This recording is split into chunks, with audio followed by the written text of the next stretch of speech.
Bonjour, nous sommes Gaël et Florian du domaine des Deux Clés, installés à Fongencousse dans ce petit village avec 14 hectares de vignes dans les Hautes-Corbières sur des cépages languedociens et rhônadiens. Cela fait bientôt 10 ans que nous avons pris le choix de nous installer ici à Fongencousse dans ce petit village qui est juste à quelques pas de l'auberge du Vieux-Puy, le fameux restaurant de Gilles Goujon. Ce qui nous a charmés ici, c'était les vieilles vignes et la biodiversité sauvage de cet endroit. Nous avons eu la grande chance de trouver un vignoble qui depuis longtemps en agriculture biologique sur un terroir froid, soit de petites vallées ou de plateaux balayés par les vents.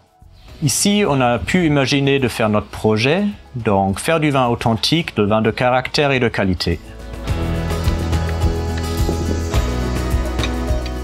À notre petite échelle, nous essayons de faire le mieux possible pour nos vignes, en visant plutôt la qualité que la quantité. On fait un maximum de travail manuel en culture biologique pour préserver la nature et développer la vie de nos sols.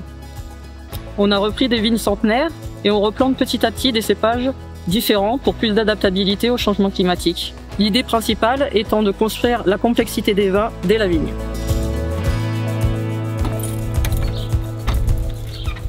On vendange en petites caissettes avec un tri drastique, des raisins à juste maturité pour exprimer le potentiel aromatique du vin que l'on souhaite faire. On joue sur l'alliance entre des cépages méditerranéens et des vinifications à la bourguignonne pour essayer de créer des vins fins et élégants.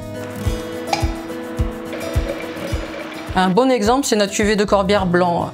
Pressurage en grappes entières, fermentation et élevage en barrique 100% bourguignonne. En 2023, on a 15% de bois neuf qui s'intègre complètement dans l'aromatique du vin. Le macabeu amène des notes de fenouil et d'épices. Les grenaches amènent du fruit blanc, de la noisette et du gras.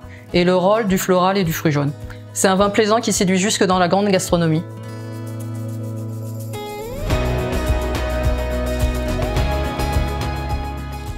Grâce à la dotation, nous pouvons envisager de clôturer nos vignobles dans une manière beaucoup plus rigide pour éviter de passer tout notre temps sur la lutte contre les sangliers et de retrouver enfin beaucoup plus du sens du travail original du vigneron.